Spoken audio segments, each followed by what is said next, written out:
Thank you, Greg. Can y'all hear me okay? Some years ago, I was invited to speak at a conference for Veterans Day. And during the course of that conference, I made the comment that because I've been plagued by knee problems all of my life, I was never able to get into the military. And during the course of my comments, I made the point that I am jealous of the relationship that our veterans have with this nation.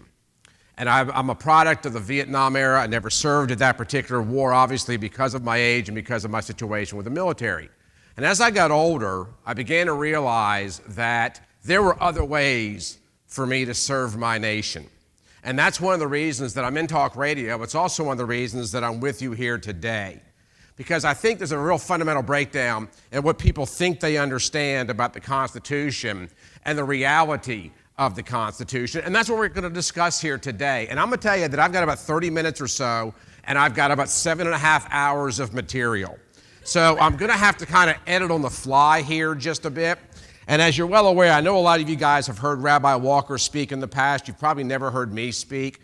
This is something that we're going to do on an ongoing basis because I am really excited about the things that I get to share with you today and hopefully what you're going to learn today. And some of it you're going to already know. A lot of it might be brand new. But what we're going to do is we're going to very quickly cover the 28 points that the Founding Fathers based the Constitution on when they brought it to life in 1787.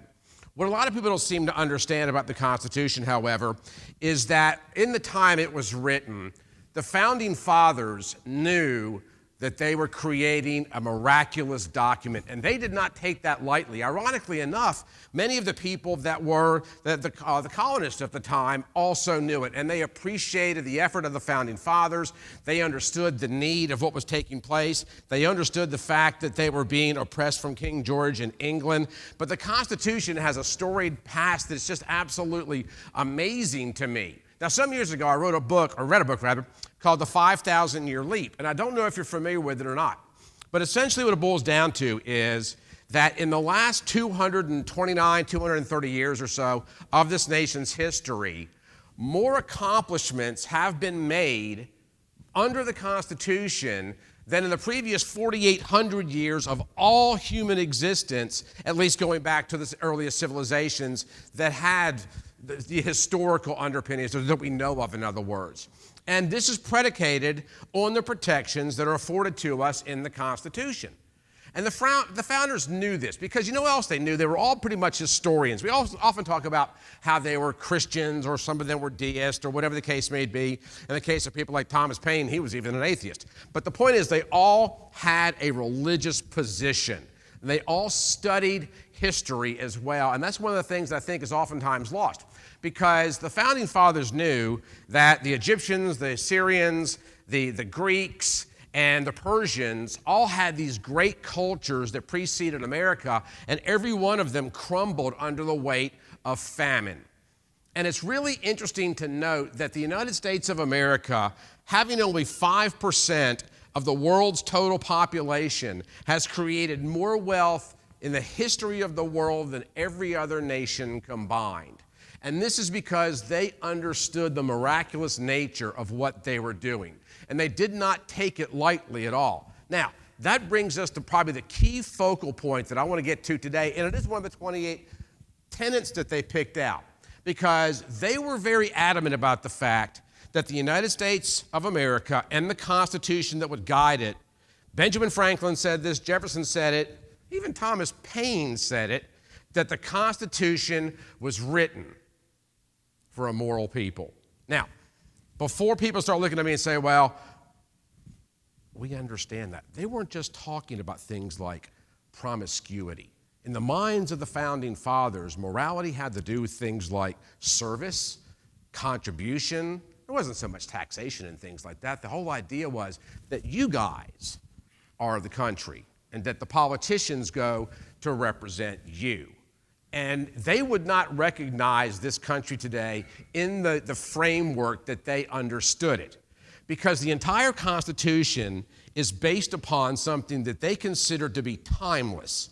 And that simply is human law. Believe it or not, much of it is actually authored under the writings of the Roman Emperor Cicero, who believed that all rights are from God, that all rights are unalienable rights from God. There are things in the 28 points that fascinate me that they sought after that even they didn't know at the time. Because in the Constitutional Convention, which, by the way, before we whitewash it, was a rather, let's just say, contemptuous and at times frisky event. These guys put together this particular document knowing all too well that it would have to guide humanity for many years. And there was a lot of mistakes made along the way because one society after culture perished under the weight of famine. They knew it. And then the very first settlement of England, Jamestown in 1607, when King James sent the settlement here to establish a brand new foothold in what was now Virginia. And it was a very harsh, very desperate, very desolate time in our nation's history. And for 180 years, what would become this nation foundered based upon what happened in Jamestown. Of the 9,000 original settlers, only 1,000 of them survived. But what's interesting that most people don't realize is under the weight of famine and pestilence and disease, their medicines were these noxious concoctions that were deadly. But under the weight of that, the settlers in Jamestown actually put together the very first legislative body in all of U.S. history, or what was then just American history. And it's very interesting to note that the Founding Fathers, which, by the way, let me stop here just for a second.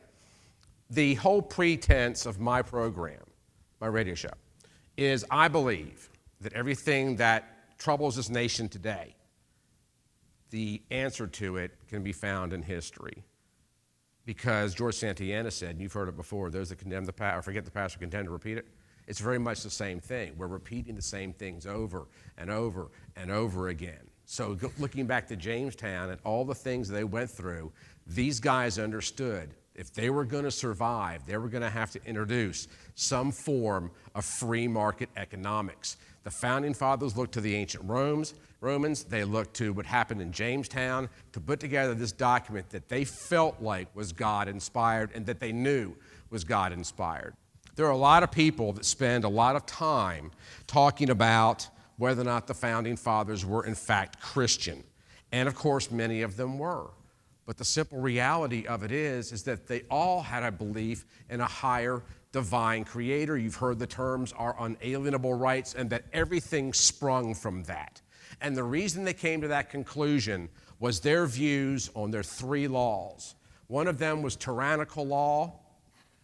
The other one was fascism. They had communism on the left and fascism on the hard right. And they sought something in the middle of what they called people's law.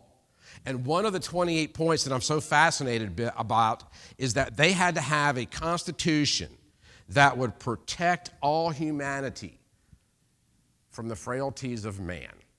Now, we're going to break these down here in just a second in the limited time that we have together, but I want to stop right now and point out something to you.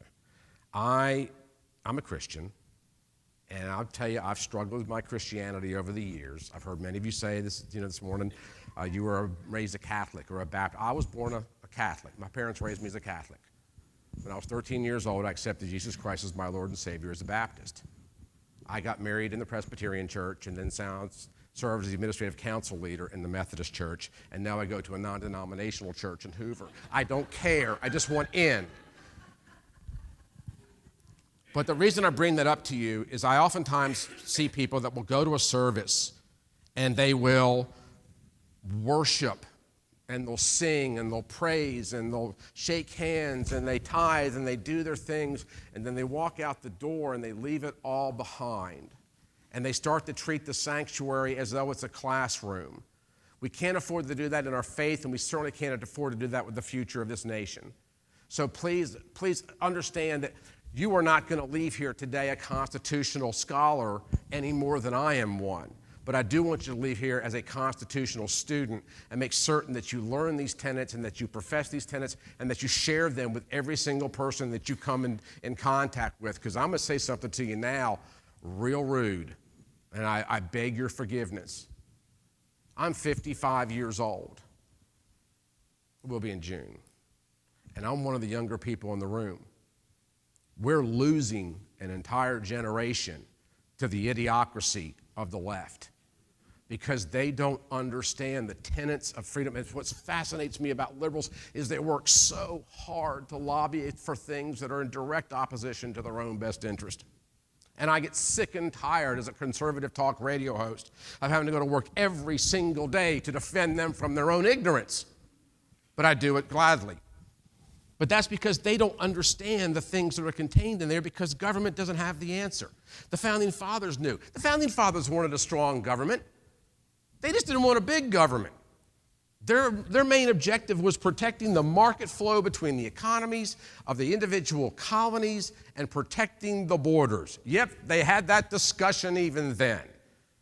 But they understood the lessons that were learned in Jamestown, that when a tyrannical, dictatorial type of government was allowed to prevail, that in fact, people starved to death. They came up with 28 different points, and I'm going to get through them very quickly. And these are some of the things, and by the way, this is not my opinion, this is actually what they wrote. And I want to examine some of them and what they meant, because there's a couple in here that they didn't even know what they were saying at the time they wrote them, which I find fascinating, and that just speaks to the brilliance of the framers. And again, it was a very contemptuous, because at one point in time, there was actually 100 of these precepts, and they whittled it down, and they whittled it down, and they whittled it down. For example, number 1, the only reliable basis for sound government and human relations is natural law. And that's a teaching from Cicero in Rome. And what that meant by that is that we have got to live as a free people because all of our law comes from Jesus Christ, from God, from the Holy Father, from what they just commonly refer to as a creator.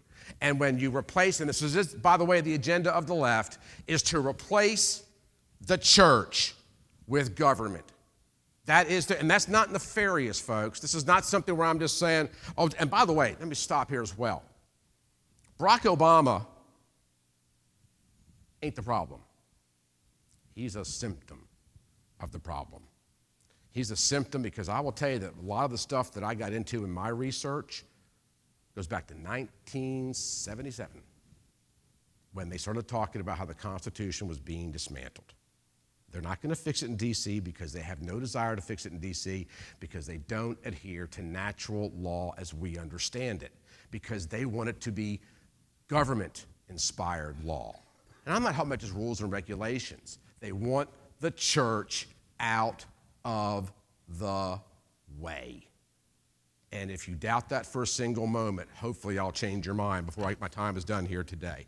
Number 2, a free people cannot survive under a Republican Constitution unless they remain morally strong. By the way, self-government was commonly referred to at that time as Republican government. Morally strong. Yes, it to a degree had to do with the structure of the family, which, by the way, is also one of the 28 tenets, but it also has to do with the morality of service, the morality of employment, the reality of not taking from the system to the detriment of those that pay into the system. When they spoke of a moral and virtuous culture, they were speaking of nationalistic virtue, putting country first. I'm sick and tired of hearing people talking about the rights and privileges of being an American. I'd rather talk about the responsibilities of being a citizen, because those are the things that are lost on the young people of this country. By the way, disclaimer, I got 3 of them. I got a 23-year-old going all the way down to an 18-year-old. I am very fortunate to say that my 23-year-old is one more raging conservative. I am delighted that she has gone down that track, but then again, look who she's got for a dad. But too many people out there don't understand this. And the Founding Fathers knew. They talked amongst themselves about it. They referenced it many times in the past about it. For example, James Madison said, is there no virtue among us? If there be not, we are a wretched situation. No theoretical checks, no form of government can render us secure. To suppose that any form of government will secure liberty or happiness without any virtue in the people is a false idea. If there be sufficient virtue and intelligence in the community, it will be exercised in the selection of these men so that we do not depend upon their virtue, but put confidence in our rulers and the people who choose virtuous leaders. I've got pages of this kind of stuff because it is a matter of the morality of the nation. The morality that's not going to give us rampant divorce, out-of-wedlock childbirth, violence in our streets, movements that are antithetical to the best interest of this nation. I'm not pointing fingers at any one particular group, but the country literally is going exactly where they said it would go. And you know why? Their concern was this. As the country matured, as it aged, we would move further and further and further away from the struggles of this world.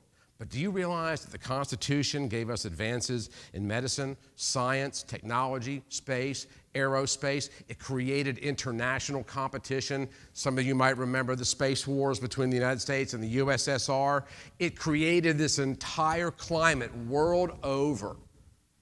But as the Constitution's value has been diminished, you've seen more and more and more strife throughout the course of the world. And this is one of the things that the millennials can't quite seem to get their heads around because they don't understand that as the morality of the nation has suffered, so has their future. Number 3, the most promising method of securing a virtuous and morally stable people is to elect virtuous leaders. And again, they weren't necessarily speaking about just devout Christians.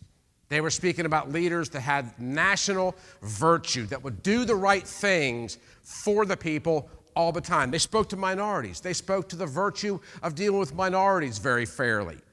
And all of this went down in 1787 over the course of several days as they nailed the Constitution together. The most promising method, again, of securing these leaders was for us to pay attention to what they thought, they believed. And no, I tell you, and I'm not going to tell you who I'm voting for in this upcoming election because I haven't decided. But some candidate saying 2 Corinthians does not necessarily an atheist make. And so we've got to look at there because I'm going to tell you something. And again, one of the reasons I'm on so late at night is because I tend to say stuff that can be offensive. But that's okay. I'm not as concerned about the Christianity and the faith of my president as much as I am a president that will allow me to have that faith in my own home. I want a president that's going to do what the Constitution calls him to do. Leave me alone and let me guide my family. We've had Christian presidents in this country before. It hasn't gone well. That's not to say I don't want one, but my main concern, because see, in my mind, my little house with my 3 kids in it, that's like a micro church. And the founders knew that. They wanted God in every home. They wanted it in the street corners. They just didn't want government speaking to it. But their major concern was that we protect the sanctity of our ability to congregate and to gather and to do just what we're doing here today. Number 5, without religion, the government of a free people cannot be maintained. They mandated that religion be taught in our schools. Not necessarily the Christian faith, not any one denomination, but that there was 5 tenets that they identified in religion, one, of course, being the supreme being, natural law, etc. And they wanted these things taught in the schools, and they mandated that these things be taught in the schools. All things were created by God, therefore upon him all mankind are equally dependent to him and equally responsible. And then probably one of my favorite, this is number 7. All men are created equal.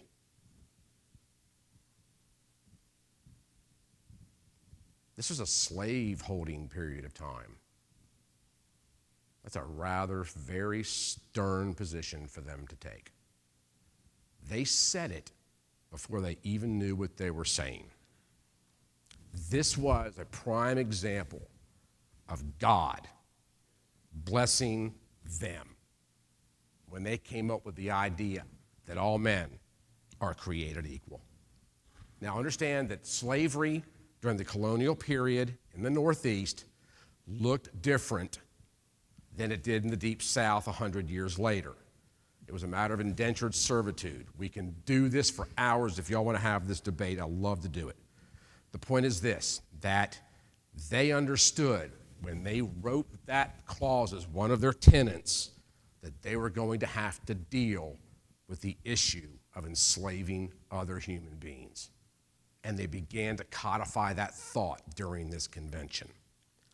I know Abraham Lincoln emancipated the slaves, and we can have a Lincoln debate later, but the founding fathers were the ones that started the ball rolling, because as they put together the framework of their Constitution and that there's natural law and unalienable rights, then they must apply to everyone. And it's fascinating to see the way they drew that conclusion.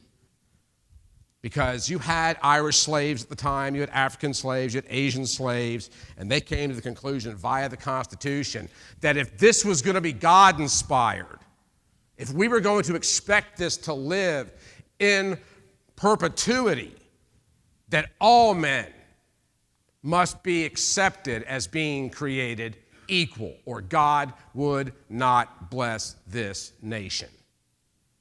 We can talk about the historical spikes, if you will, of this wheel and how it related to the mid-1800s, perhaps on a later date. But I'm fascinated by the fact that they drew that conclusion at such an early time. The proper role of government is to protect equal rights, not provide equal things. I think that one pretty much speaks for itself. You've got a candidate right now who's running on a platform, a free college education for everybody. Now, I'm not going to hold myself up as an example because I'm a real poor one, but I'm a high school dropout. You know, I don't learn nothing in school. I went and got my GED, then I went to UAB and studied there for a semester or two, joined a fraternity, worst decision I ever made. Nothing against the Greek system. It wasn't for me because, quite frankly, I ended up, well, let's just say I spent more than one night with the county guys. I'm a byproduct of some real, yeah. This is a church. I'm not going to share the story, but let's just say the man knew who I was, and let it go with that. Luckily, by the grace of God, I'm here today. But the point is that they understood these real basic tenets of being created equal, but then being equally responsible, and then making absolutely certain that you're not entitled to anything, nothing. I loved it. I loved it when my 16-year-old son sat at the dinner table and railed against capitalism and the man and big corporations and all the things he railed against as he's reading stuff off his 500.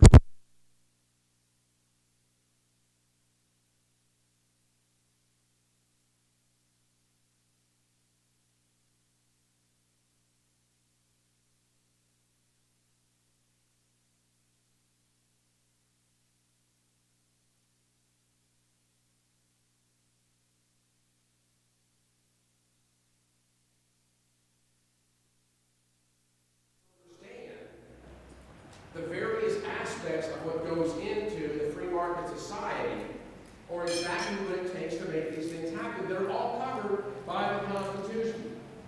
Men are endowed by the Creator with certain unalienable rights. And essentially what that means is liberty. It's just a simple fact of the matter that these men understood that there was absolutely, positively no reason whatsoever to even have a debate upon the rights of men, because guess what? They don't come from men. And these are the things, and by the way, this is also a witnessing tool, if you will, and making people understand that the founding fathers understood all too well that everything, that God is the spring well of everything. To protect man's rights, God has revealed certain principles of divine law. We're going to start cruising through these because a lot of these have to do with God. The majority of the people may pay, alter, or abolish a government which has become tyrannical. And this government has become very tyrannical. Now, what does abolishing it look like? Well, we can talk about things like conventions of the state, if you will, And again, that's a real deep, heavy thing. I'm not talking about bringing up arms. People call my program all the time at 8 o'clock at night, right about the time happy hour ends in most of the drinking establishments, to tell me how we need to go and take up arms against the federal government. No, that's not necessarily what the Founding Fathers were talking about, because there are provisions in the Constitution to the amendment process, the Convention of States, et cetera, et cetera, et cetera, that allows us to get people in and out of office more fluidly. These are the things that we need to employ much more quickly. And I'll tell you something else, too, and again, I don't want to be offensive to you. During the time of the colonists, it was not at all unusual for our pastors to take political positions. They did not necessarily advocate candidates, but I'm gonna tell you something else, and this is what really gets me going. This is where, luckily, the lavalier thing fell off, because I might have to throw a microphone here in a minute. 19% of all Americans consider themselves liberal. 39% of all Americans consider themselves Christian and or evangelical Christian. Tell me why we're talking about things like abortion and gay rights. I mean, really, why? No, I'm serious. Somebody tell me why. Because there's twice as many professed conservatives. My concern is that we got too many Christmas tree Christians out there. How in the world is a minority winning in a Christian country with a Christian document? We don't have 51% of evangelicals claiming they do not vote. And that's a hard statistic.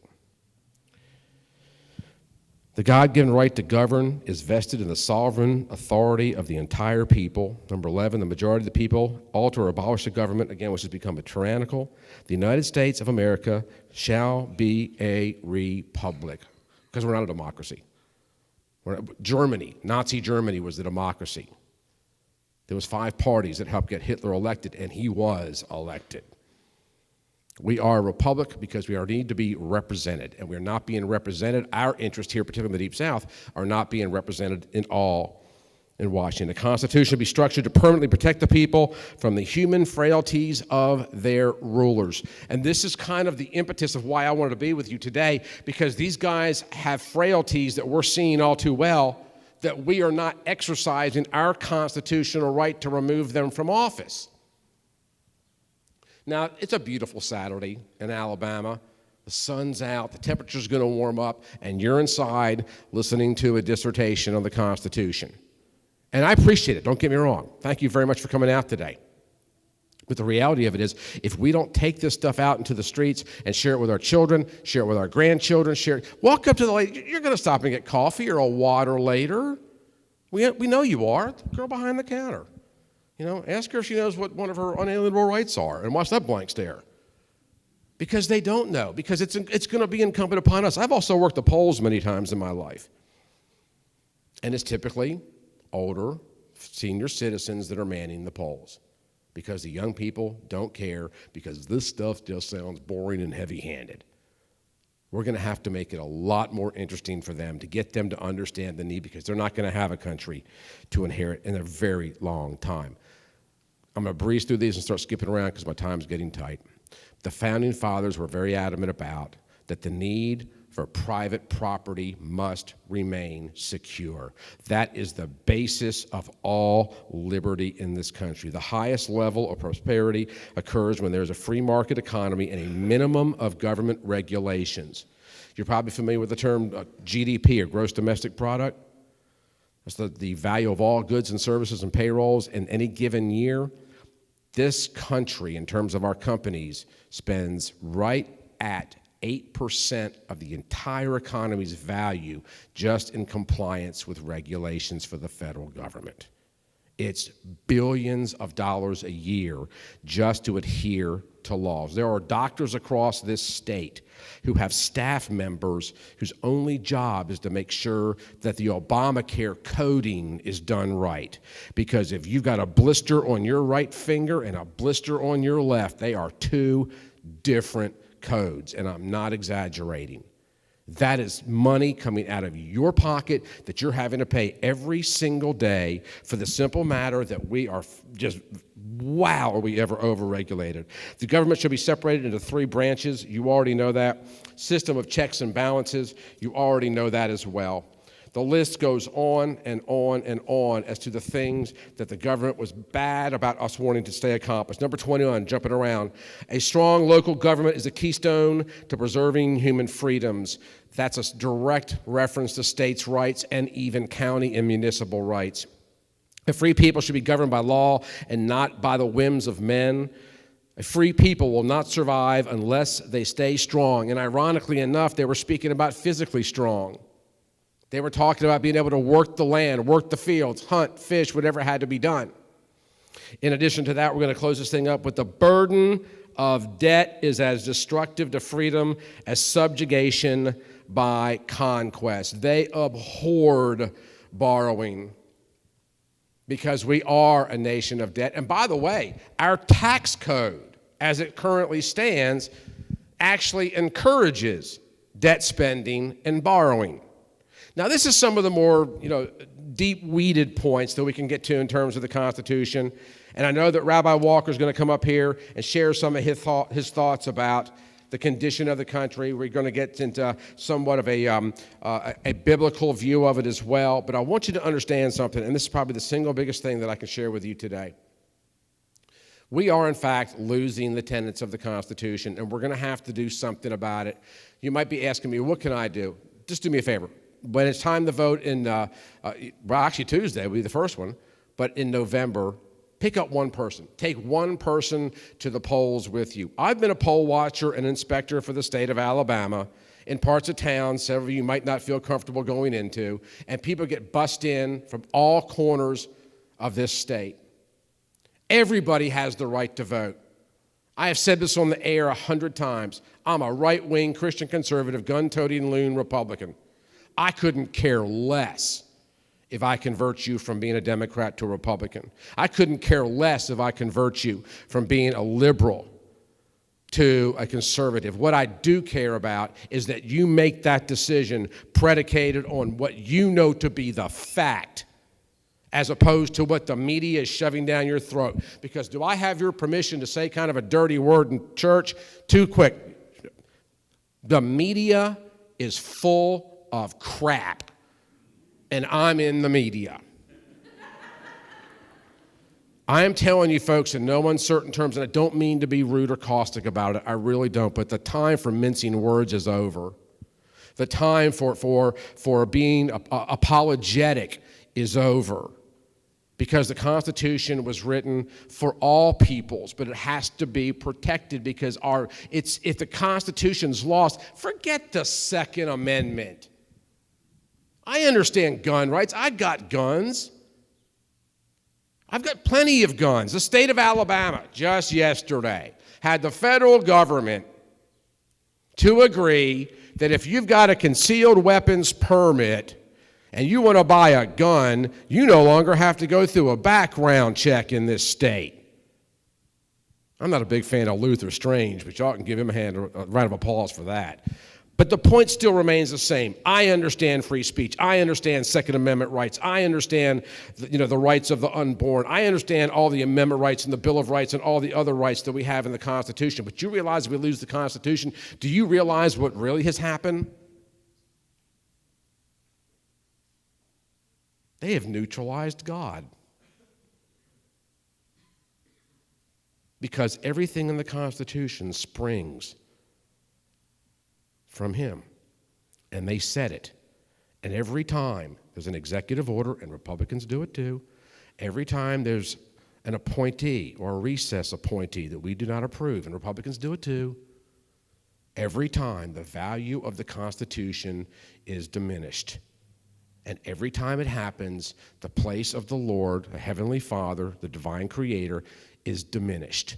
And we wonder why we have people shooting each other in streets, walking into post offices and into high schools and in our churches.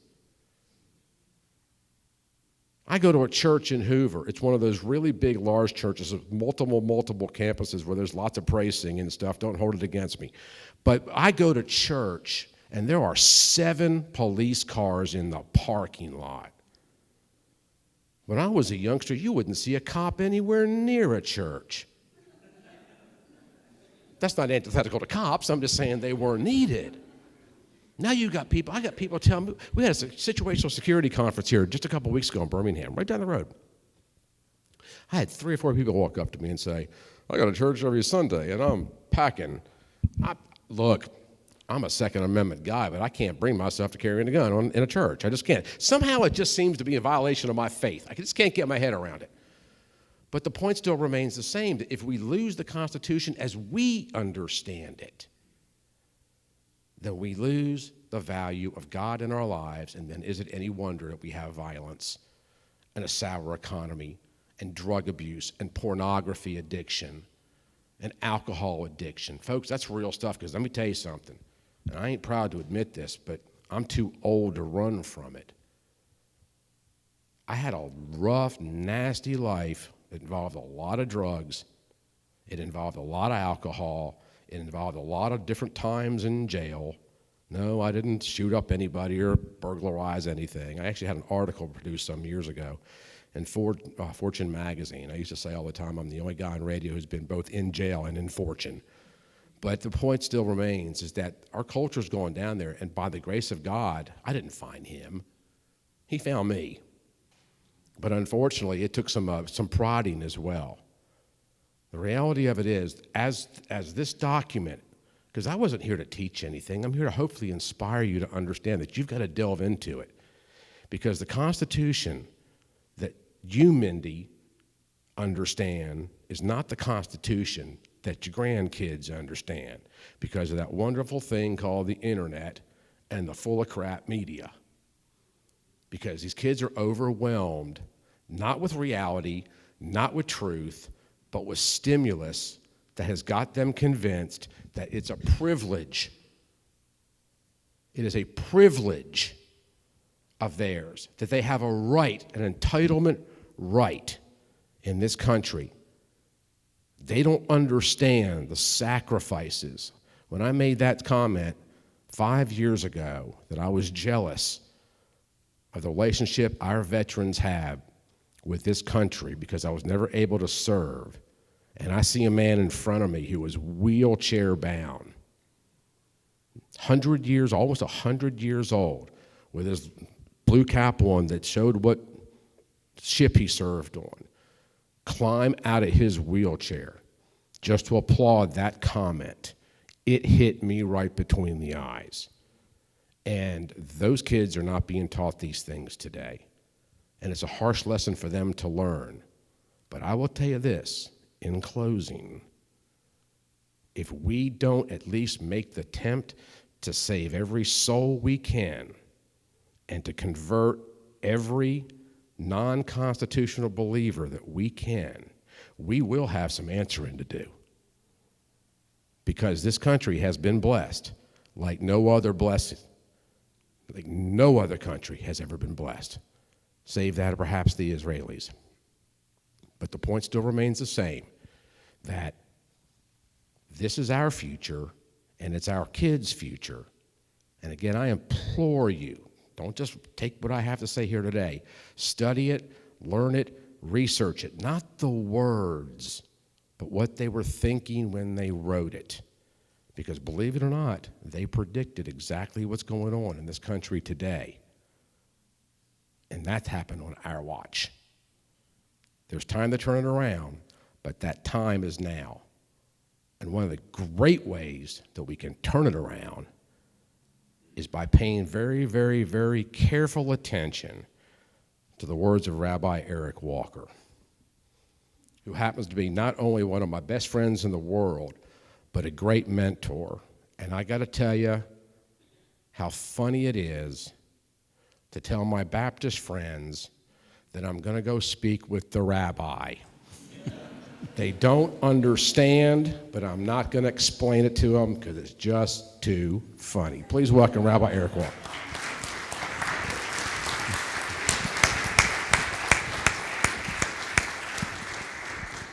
Thank you, Michael. It's an honor to be one of your closest friends, and you are one to me.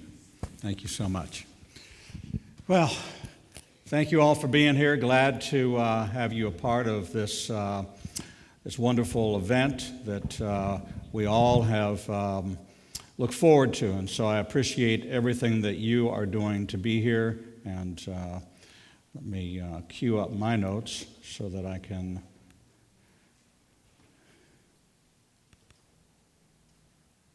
All right, getting there. It's a beautiful day. Good to see all of you. Want to acknowledge our State House representative from the 48th District, Jim Carnes. Do we have any other dignitaries in here that I haven't recognized? But Jim is also the co-chair of the Alabama for Trump campaign, and so hopefully all of you will get an opportunity to speak with him and ask him any questions that you may have that you wanted to get answered about this upcoming election. And so I want to thank Greg Davis for hosting this event. Michael, I certainly appreciate you sharing what you shared. I learned quite a bit. I'm now growing in my constitutional understanding and what our responsibilities are as believers. I want to assure you that I'm going to be brief no matter how long it takes. Okay? One of the responsibilities we have as Americans is to speak out and make our voice heard. We as a nation have lost our way. Over the past 7 years, we've allowed political correctness to overshadow truth. And we've sat quietly by as our moral compass has been compromised. As believers, it's incumbent upon us to take a stand and take America back. Now, I'm not a politician, and I'm not aspiring to any office, but I am the voice of one who will not remain silent in the face of an enemy that would destroy the very fabric of our nation. And I'm going to ask you to join me in that fight. The balance of power within our borders has shifted to minority rule and more rights granted to those who violate the biblical mandates of right and wrong. I represent the smallest minority of people in the world, 0.2% of the population of America, the Jews. Prayer has been taken out of school. Murder of unborn babies has been legislated by our government. Marriage has been redefined, and now the civil liberties granted to us by the Constitution are being challenged. We allowed this to happen. We sat idly by in the previous elections and did not speak out, and the time for silence is gone. The media has shaped the mind. The unfortunate reality of media is that it's being controlled and manipulated by the opinions of its owners. The images and stories are designed to convince you of a prescribed worldview. And it's amazing how the big story isn't really the big story at all.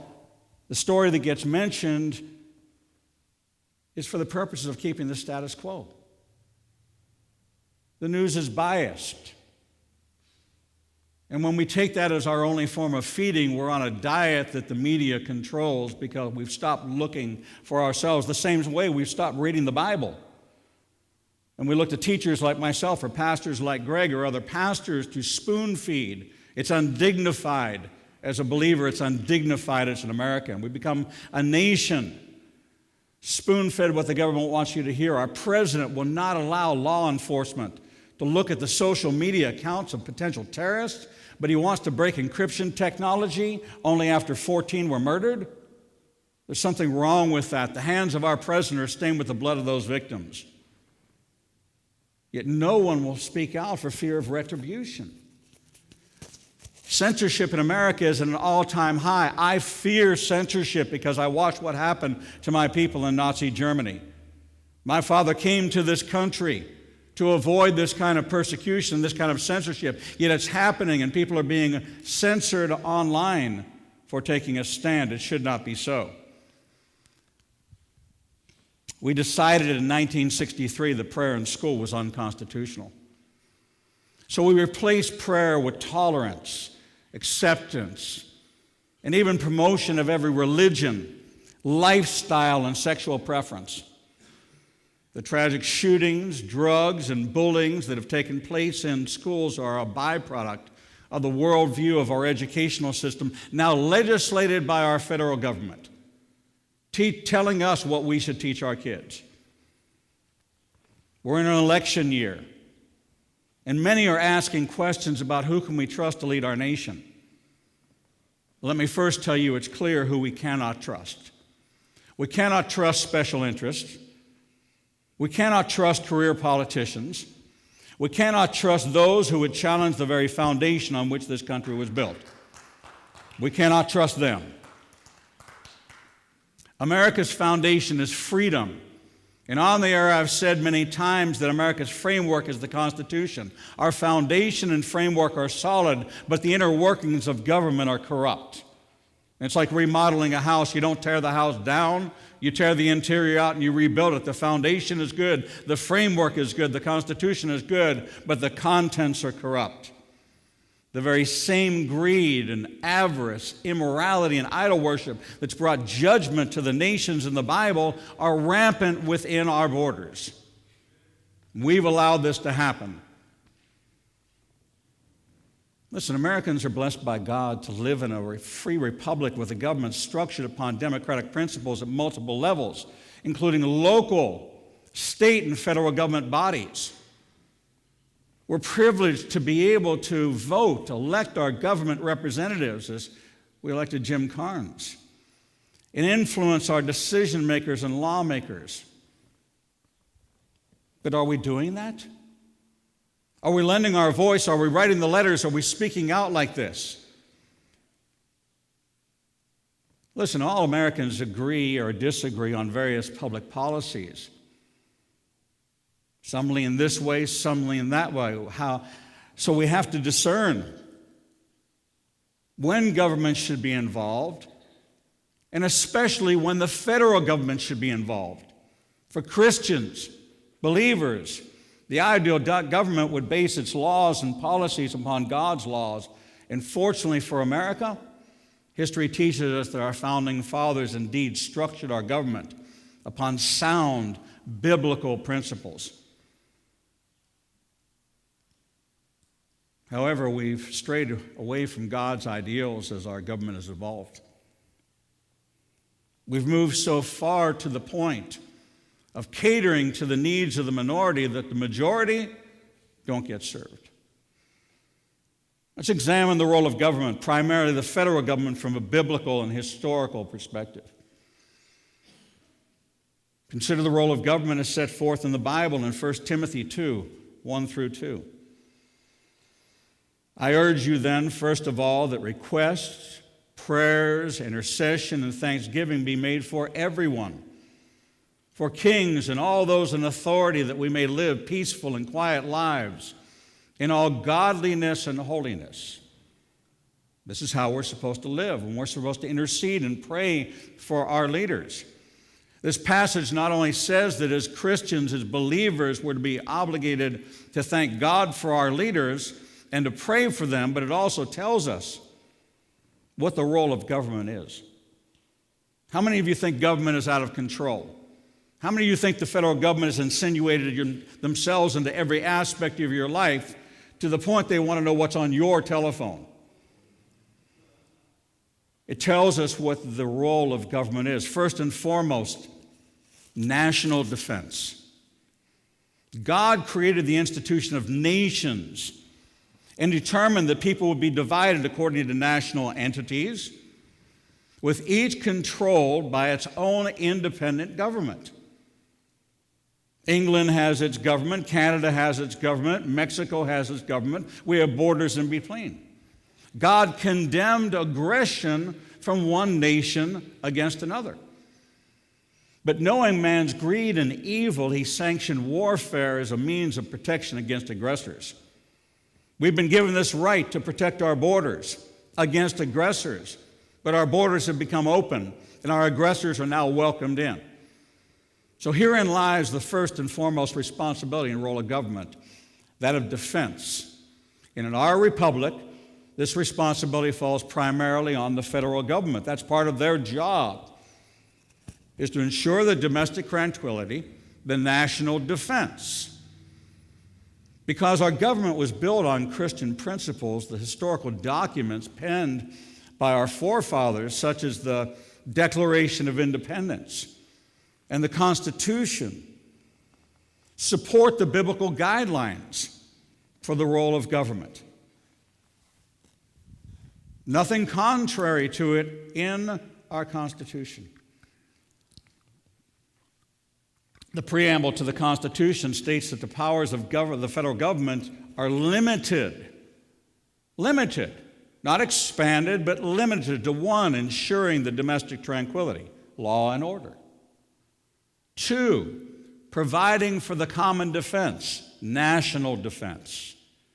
Three, promoting the general welfare, supporting scriptural truth, supports the general welfare of the majority of Americans, securing the blessings of liberty, providing freedom to worship, freedom that I might be able to speak out without condemnation from the government and sanctioning my 501c3 status and putting it in jeopardy, that my nonprofit is put in jeopardy because I'm willing to speak out freely about this country that I love, that my family came to be free. The Constitution's quite clear in setting forth its purpose of limiting the role of government. It doesn't simply present a list of things the federal government should do. Instead, it limits what the federal government can do. For example, in Article 1, Section 8, it says, "The Congress shall have power to." And if it's not listed there, the Congress should not have power to do it. But yet we've expanded through executive order. We've expanded through committee. We've allowed the government to insinuate itself into things that the Constitution did not provide for them to do. And now our states and our local authorities no longer have the right to govern without the permission of the federal government. It's trying to do much more than it's supposed to do, according to both the Bible and the Constitution. As a result, federal government spending is out of control, regardless of its intention to help people. And certainly, I know the hearts of many in public service, the federal government should not be involved in most of its current spending activities. Just because someone, somewhere will receive a benefit, this does not justify going forward with a program to be funded by tax increases. Yes, minorities have needs, but not to the jeopardy of the majority. And this was a majority rule country. This was a country founded on majority rule. And yet our voice has been silent. Whether by choice or by oppression or fear of censorship, our voice has been quieted, and it must no longer be so. It's not the role of government to distribute or redistribute wealth. Unfortunately, some politicians have used promoting the general welfare as an excuse for empowering the federal government to do anything as long as it's intended to provide some good for any selected individual or group. But this goes to the needs of special interest and entitlements. This distorts the meaning of the word welfare. I believe that people should get a help in transition, but not to become dependent on the government, not to be incented to adopt children because you get extra money from the government. It's not the role of government to continually grow into an unmanageable and wasteful institution in the name of doing good for select individuals through undeserved entitlements at your expense and at my expense. In this respect, the role of government is being exceeded beyond what the Bible and the Constitution allow. In the last election, 51 million Christians did not vote. They claimed they didn't want a Mormon in the White House. Yet they reelected a man whose mission it was and still is to allow the ideology of Islam and terrorism to enter our borders. This must never happen again. This must never happen again. Now, you came here today because you wanted to hear some opinions about the current election year. I'll give you some opinions. We are not electing a pastor-in-chief.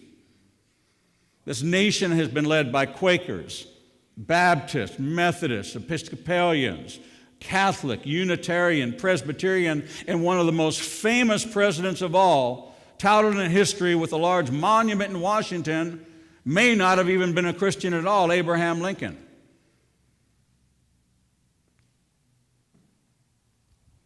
In all candor, as I look upon the candidates up on that platform, And I'll look at the ones who have led with their faith to say, oh, I'm an evangelical Christian. I'm involved in my church. I believe in biblical principles. I've seen their conduct unbecoming of a believer. I'm embarrassed for the name of Christ by the comments being made from that stage by those who have led with their faith. Lies, half-truth, and distortion are not biblical principles. Now, this summit is not about endorsing or even addressing specific platform differences. It's about empowering you to make your voice heard, because your voice matters. If you do not vote in this upcoming election, America may never be able to recover. 4 or 8 more years of this progressive liberal agenda will strip you of every right you have, and the ideology of Islam will be rampant within our borders. Our nation is facing serious issues, and we have to discern who can lead us back to a healthy economy. Who will protect us from the enemies both inside and outside our borders? Who will take a stand against special interest and reduce the size of government? Who will stimulate jobs and restore our military strength? Who will stand up against Sharia and the agenda of Islam? Who will bring pride back to being an American? You know, I was born in 1952, and I was raised to answer the question, who am I? And my answer was always, as I was told as a child, you answer the fact you're an American. That's who you are. You're not a Jewish American. You're not a Hungarian American. You're an American. I want to elect someone who can defeat liberalism and progressive thought and take America back for Americans. Now, I keep hearing the word conservative bandied around. This one is conservative, this one's not, this one's a populist, this one's an ultra-conservative, this one's a constitutional conservative. So I began to look up what is conservatism, and I'm going to share with you a definition that I can get behind. Number 1, men and nations are governed by moral laws, and those laws have their origin in a wisdom that's more than human. It is divine.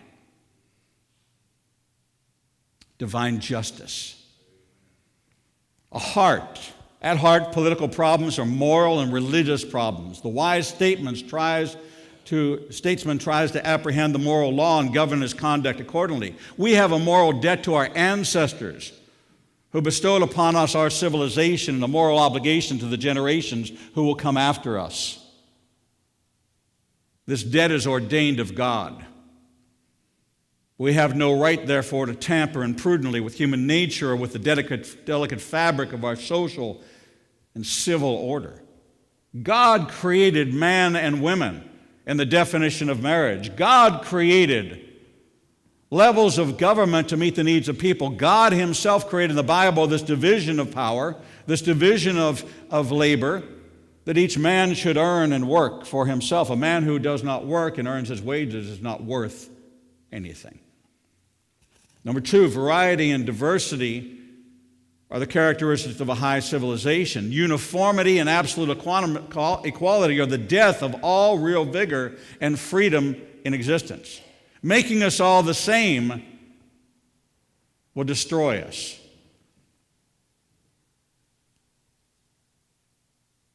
This is what happens in China. This is what's going on in Korea. This is what communism was all about, that everybody's the same. This is what socialism is about.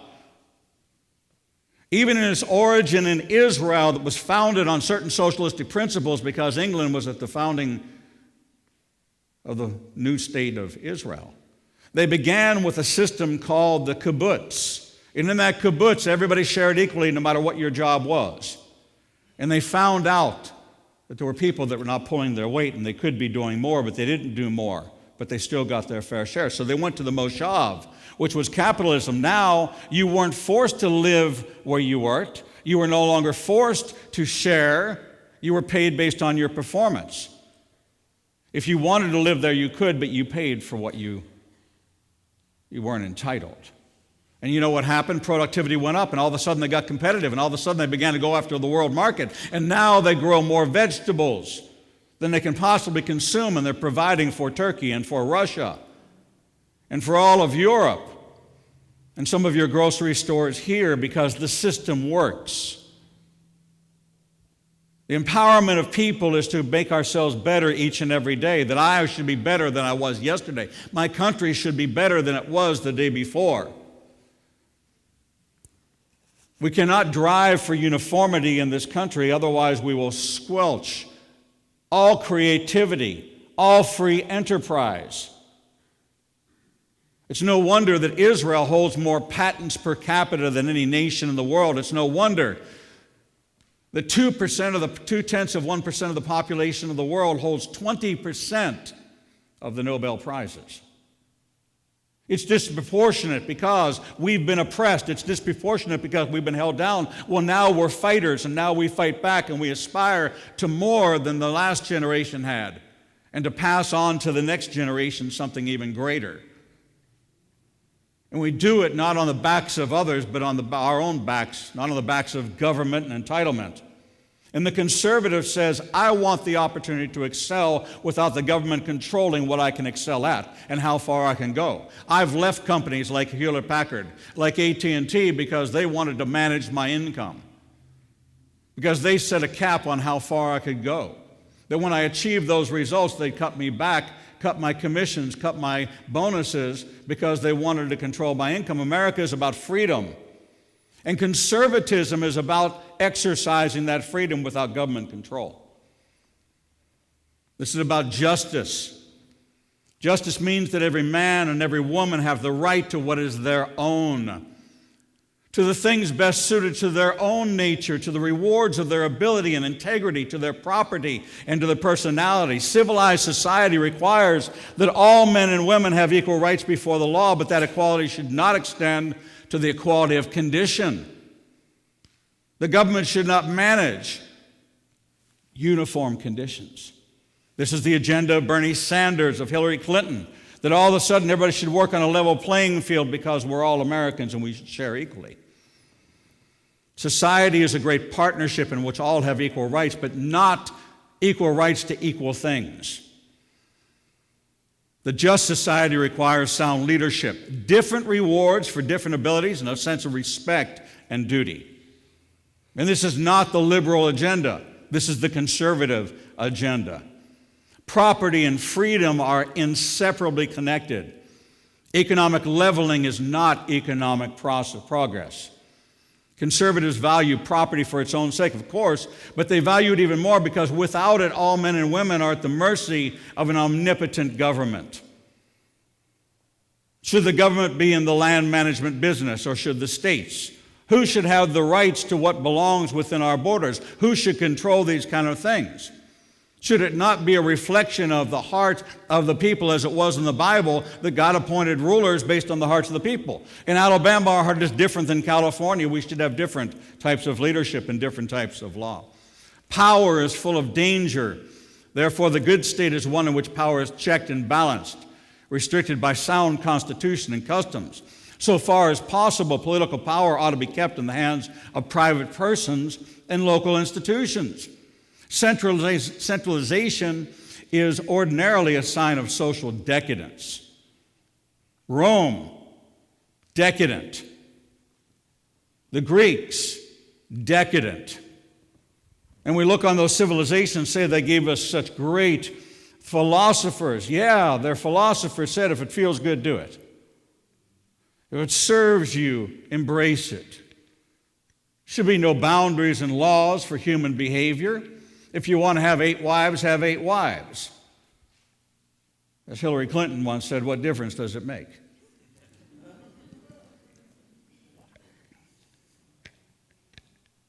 When we look to the civilizations, the Roman Empire no longer stands, does it?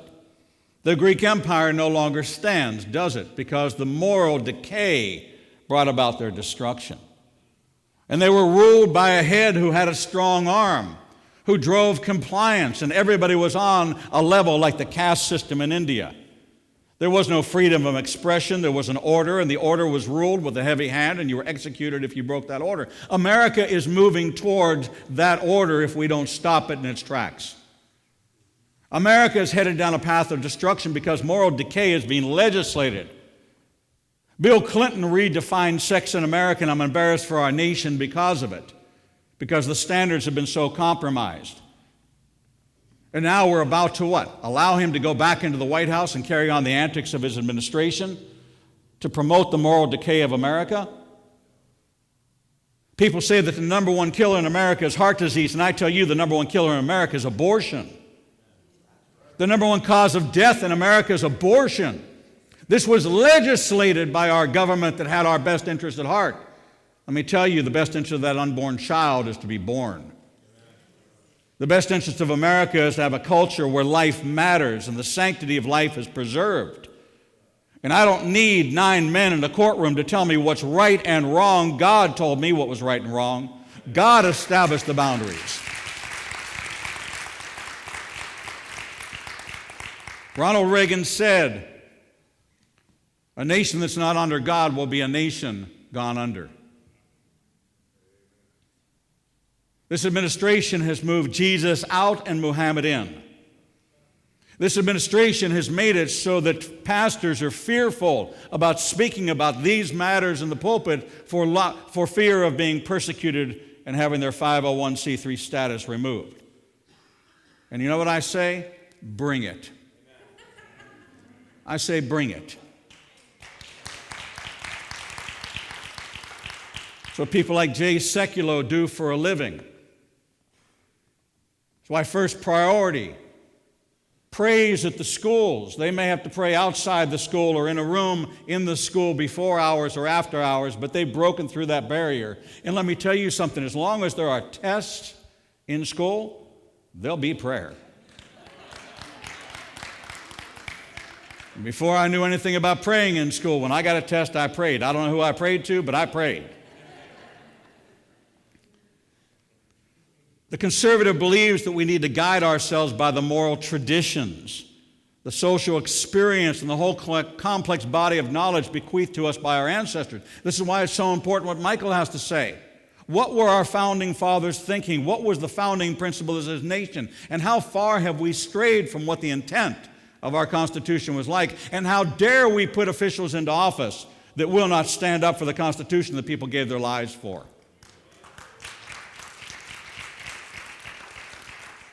The conservative appeals beyond the rash of just the opinion of the hour. The considered opinions of the wise men and women who died before our time, the experience of the race is what we must consider. Listen, we were not born yesterday. Our founding fathers were, and they left for us great lessons. They left for us great intelligence. And the wise man says, I don't have to go out in the world and make my own mistakes to learn.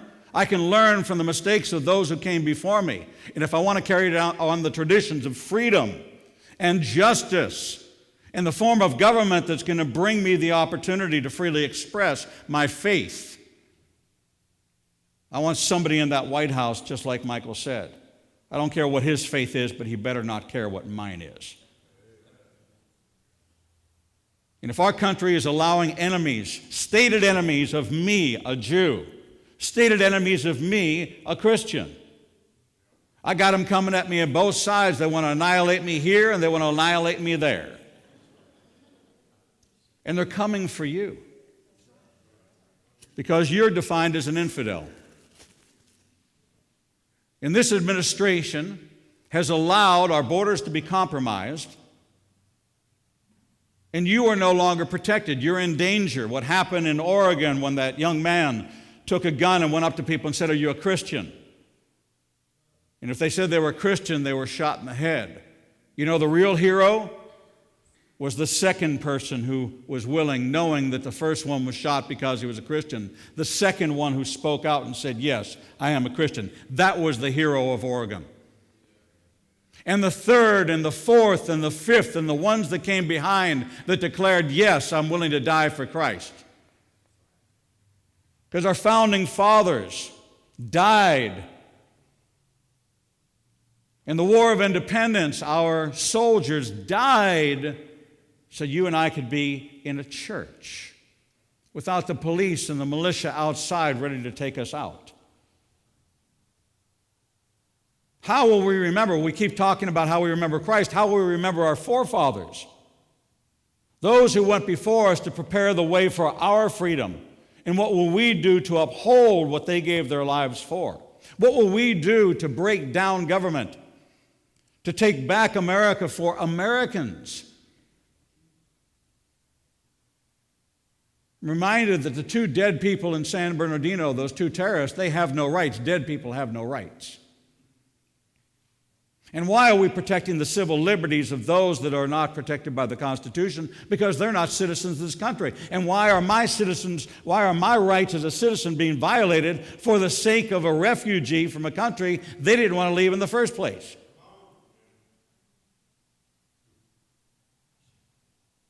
How can we provide cell phones for Mexican immigrants, illegal aliens crossing the borders, stipend for them, and we can't support our homeless veterans? This is the kind of programs that Washington has advanced, taking from you and I, and they get to determine who benefits it. You and I are responsible for acts of charity. You and I are responsible for ministering to those less fortunate. That is not the government's responsibility, because the government has taken that responsibility. We've got a percentage of the population that doesn't feel they have to do it because they're no longer responsible. The federal government has taken their job. Federal government's taken the job of the local church, the local parish, the local synagogue. They've taken the job. They're feeding the hungry. They're doing it. But those who really hear the call of Jesus are the ones pressing in to taking care of the widows and orphans and not leaving it to the federal government. This is our call. Modern society truly needs community. And true community is a world away from collectivism. And collectivism is the agenda in Washington today and what they're trying to promote even further. Real community is governed by love and charity, not by compulsion. Through churches, voluntary associations, local governments, and a variety of institutions, conservatives strive to keep the community healthy. Where do the liberals go to church?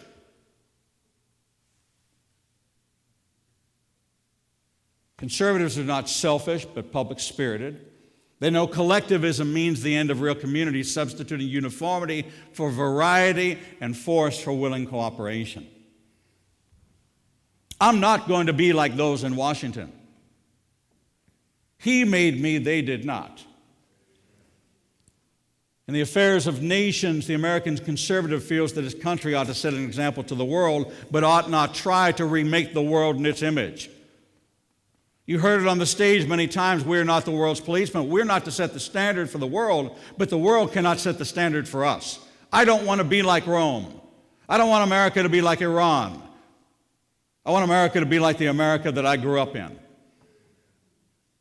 It's a law of politics as well as biology that every living thing loves above all else, even above its own life. Its distinct identity which sets it off from other things. The conservative does not aspire to the domination of the world, nor does he relish the prospect of a world reduced to a single pattern of government and civilization. Who aspires to the one world government? Who aspires to the one world religion? It is that who sets himself up as God and not the God I serve. The one who wants to bring about destruction. And the more you read your Bible, the more you understand who the Antichrist is, when you understand that an Antichrist spirit is now permeating in Washington. And the more they try to unify us and make us all think the same, talk the same, learn the same. Let me tell you something, I couldn't read until I was 8 years old. I grew up in a home where there were 7 languages spoken, and English is the most complex of them. English is the most complex, and I was forced to not learn any of the other 6 languages. I was forced to learn English while hearing Yiddish and Hungarian and Russian and Ukrainian and German in my ears every single day. I finally had to learn by listening to records. 8 years old. Imagine under Common Core, I could have been a college graduate at 8 years old and not be able to read. Children learn differently.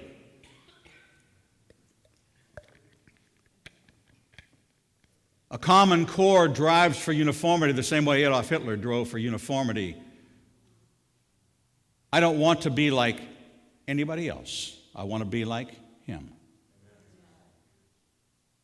And the government can't legislate that, and the government can't send me a textbook not even printed in America.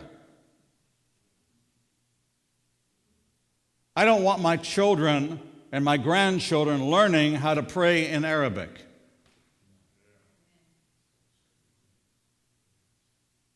I don't ever remember seeing in any school in the last 64 years of my life where they taught Hebrew in the public school. Or you're to dress up like your favorite Jewish character. But now they have kids dressing up in burqas. Muslim Celebration Day, Diversity Day. They've been around 1,400 years. We've been around 5,000 years.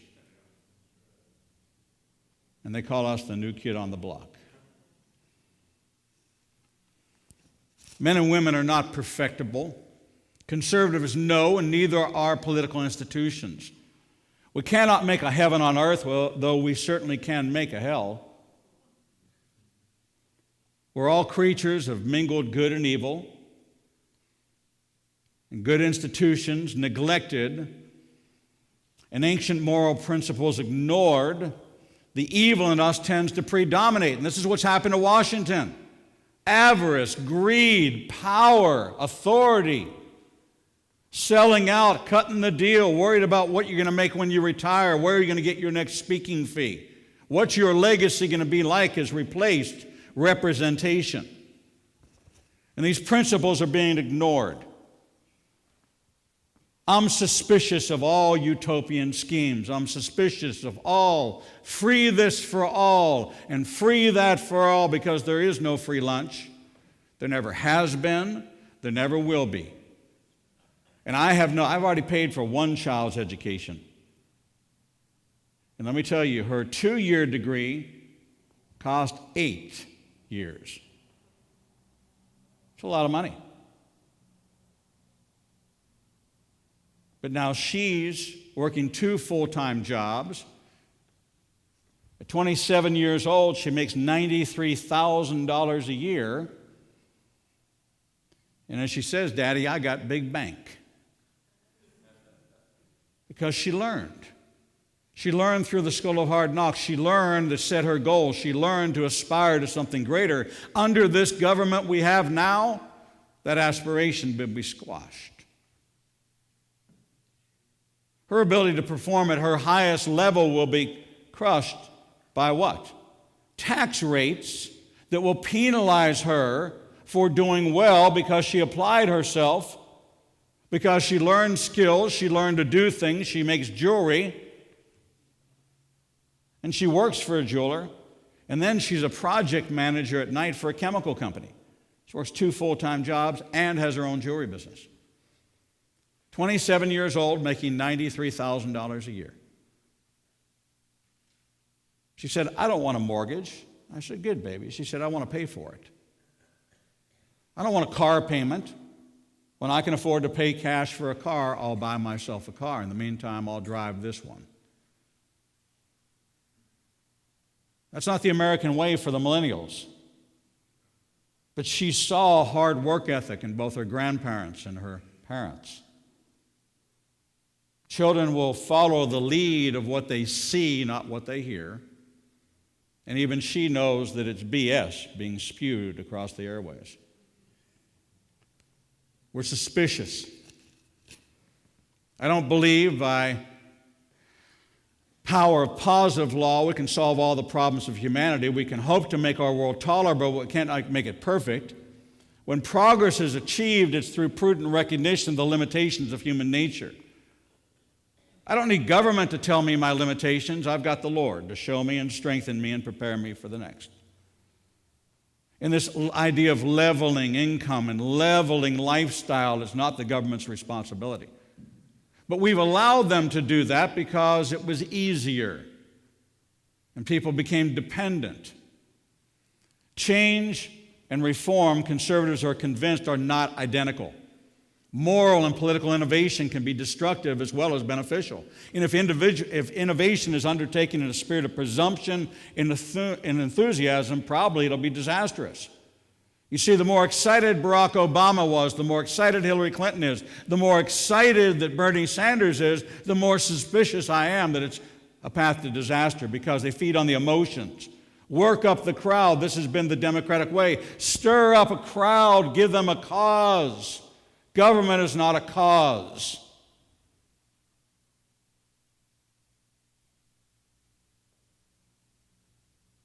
Government is not a calling. Government has responsibilities, and our government is not performing the responsibilities they're charged with, but have insinuated themselves in so many areas that they have no business being in.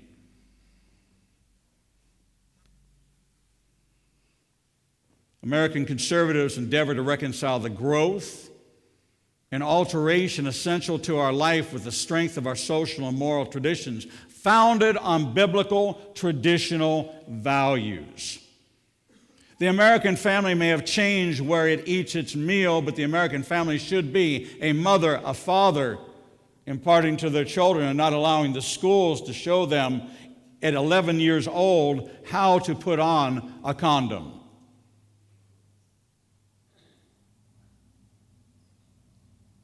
It's now at 11 years old. A child in school today needs a permission slip from you as a parent to get an aspirin, but they can't tell you that they're getting birth control pills. They need a permission slip in school to take a prescribed medicine that you've given to the school nurse to administer during the day, but they will help her get a morning after pill and not tell you about it at all. This is a gift from our federal government. Thank you very much. No longer do parents have to have the talk with their children. As a matter of fact, parents are going to children to get their questions answered for themselves, because our kids seem to know a whole lot more about it than we ever did. And what about all this bullying? Now we're going to protect the rights of the bully. Isn't that what's happened in America? Look at these power situations where they've corrupted people. Who are our idols today? Lady Gaga? Who do people look up to? Politicians are a byword. Ronald Reagan was a hero. JFK, in his own way, was a hero. But when we look back on the presidents in my lifetime, there's very few that I can look at and have the utmost respect for. I still respect the office, but the man in the office has lost my respect. And we've allowed it to happen because we as believers are the ones responsible for being quiet. Oh, the Lord will provide. The Lord will take care of it. Well, you're going to hear a passage of Scripture that speaks right to that pretty soon. Conservatism, then, is not simply the concern of people who have much property and much influence. It's not simply the defense of privilege and status. Most conservatives are neither rich nor powerful. But even the most humble of them derive great benefit from our established republic. It's a period in my life during the Carter administration when I lost everything. I owned a company called Tractor Trailer Parts of America. I made parts for trucks and trailers that rolled across America, but interest rates went to 18%, and the federal excise tax on anything that traveled over our highways and burned fuel was so far out of control that the tariffs I had to pay were more than the profits I made, and so I lost the business. I lost my home. I was moved out onto a street corner. The sheriff came, moved everything I had, so me being the positive guy I was, I arranged the front lawn and I put a table out there and a reclining chair and organized everything, had my magazines right there, and I propped myself up, and I had no idea what I was going to do. I was homeless for 2 years, 1980 to 1982. But I was the best homeless person you ever knew. Because I had a friend that drove a limousine. And he said, hey, if you drive for this company, they give you the car to use. I said, great. So I went down there. I got a job driving a limousine. They gave me a beautiful, brand new Lincoln Continental town car. So I threw whatever possessions I had in the trunk. And he said, come on with me. And we went to the Peachtree Plaza. It was pretty new back then. It was pretty amazing hotel. And he said, listen, let me introduce you around. So he introduced me to the front desk manager. He introduced me to the bell manager. And they said, okay, listen.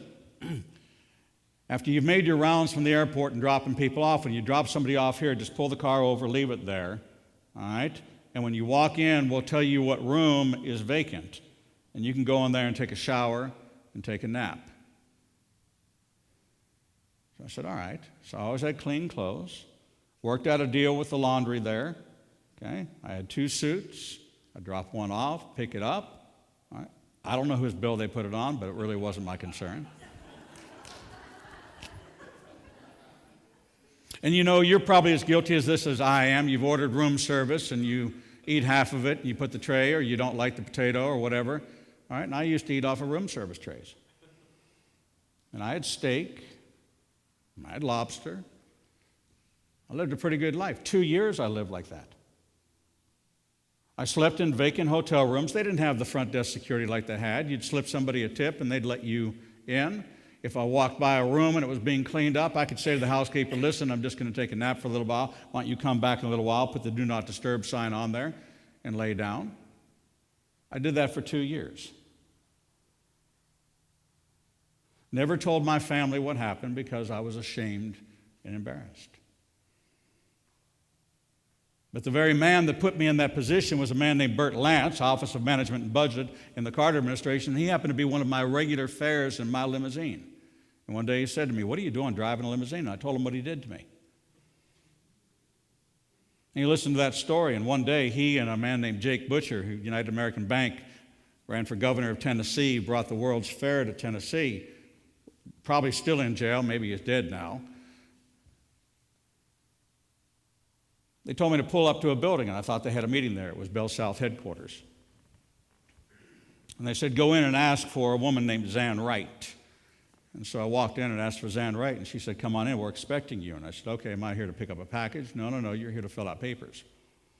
So what kind of papers? Employment papers. Well, what do you mean? I've never applied for a job. Oh, it's been taken care of. You see, the 2 guys sitting in my limousine heard my story and knew what had happened to me at the hands of Washington and helped me out. I went on to become a national sales manager with AT&T from the help of those that destroyed me, that helped me get back on my feet. They didn't give me a handout. They didn't give me an entitlement. I didn't take an unemployment check. I didn't take a welfare check. As a matter of fact, I never disclosed that I was homeless to anyone. My family never knew. I was able to call them. Where did I call them from? Hotel rooms. Because all you had to do was dial 9 and you could be connected wherever you want. So I'd call them all the time. Oh, how things going? Great, driving around. Well, what kind of car are you driving? Oh, Lincoln Town Car. Well, you need anything? You need any money? No, I got a pocket full of money. I had no bank account, but I had a big wad of cash. And I drove that limousine. You see, the government didn't do anything for me. People in the government who heard my story, but they were compelled by guilt because they knew what they had done. They had destroyed the backbone of American free enterprise. It's an old line from Batman 1, when you dance with the devil doesn't change, you do. And America danced with the devil at that time, and we're dancing with the devil now, and we've got to take it back. Amen. We've got to take it back. We've got to take America back. We have liberty, equal protection of the laws, the rights to the fruits of our labor. We have a right to having a personality, a right to consolation in death. We have the right to live our lives without the government telling us how, where, when, and what we should do. Conservatism is not simply a defense of capitalism. Indeed, capitalism is a word coined by a famous Jewish man named Karl Marx. The true conservative does not defend private property in a free economy. We do stoutly defend private property in a free economy, both for our own sake and because these are means to great ends. Those great ends are more than economic and more than political. They involve human dignity. You feel better when you own something. You feel better when you've paid your way through something. You feel better when you're not taking a handout from somebody. You feel better about yourself, and you feel better about your family when you're not dependent on the government, but you can depend on the God-given gifts that you have to go out and make a living, to go contribute to society to the best of your ability. It doesn't matter if you're a garbage man, be the best one. I remember a garbage man in my neighborhood. And as I used to drive out of the neighborhood, I noticed that in my rear view mirror, my side view mirror, I could see every one of the trash cans was perfectly lined up in order. Every one of them. Not one of them was even off an inch. And this man took pride. He said, when my children drive down this street, I want them to see that although Dad's a trash man, look how nice this neighborhood looks because I did that. And if somebody missed a bag, he'd stop and clean it up because that was his neighborhood, because he took pride in it. You know what? Their policy was you couldn't tip them, but this man got thousands of dollars in tips because nobody was ashamed. Their trash can wasn't falling over. It wasn't out of line. It wasn't busted up. He took pride in what he did, and he felt good about it because that was the job he got, and that's the job he was going to take pride in. A conservative drives for that, believes in that, and not just do whatever you have to do, but make a difference.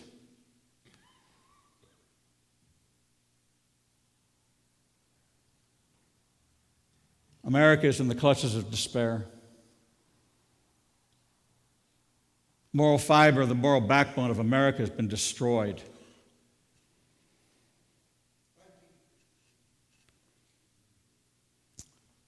In my mind, these are the pressing issues we must address with our next president and congressional leaders.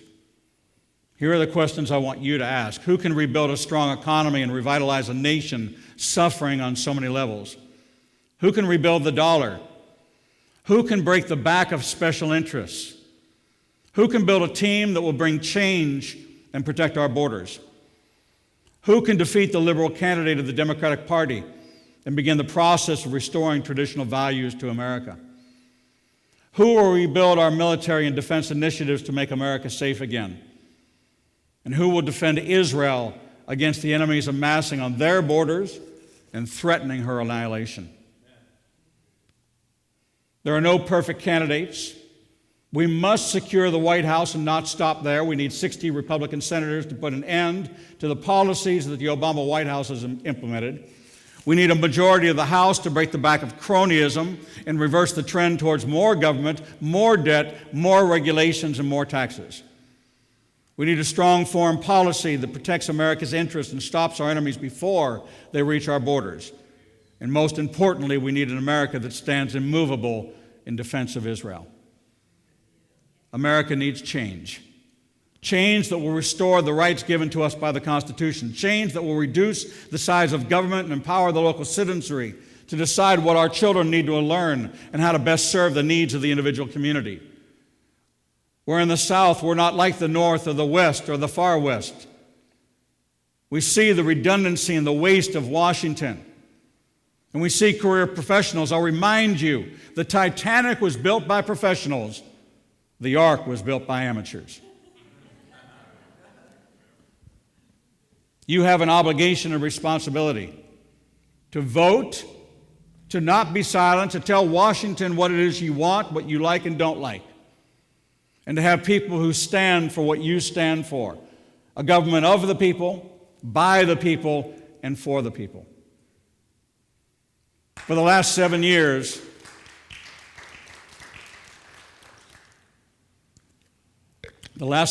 we've become a nation that has cursed the darkness, but refused to light a candle.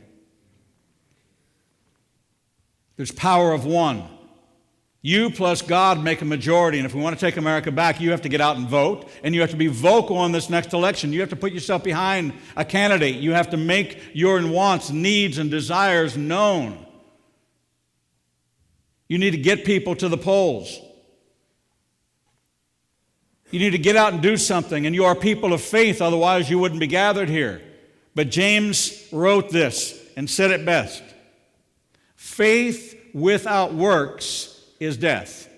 It's not just the works of the Lord, it's the works of the government, the work of the community, the works to bring about the general welfare, because you are a part of that. And I'm not talking about welfare, I'm talking about the well-being of every American. And we have a responsibility. We have a responsibility to do our part. I have the responsibility to stand up to say these things to you, to let you know that America is heading on a path of destruction, and it's up to us. The strength of America is our resolve, our passion, and our faith. And we must commit and pass the message on to everyone in our family, our workplace, our sphere of influence, that we must never be silent again. Thank you.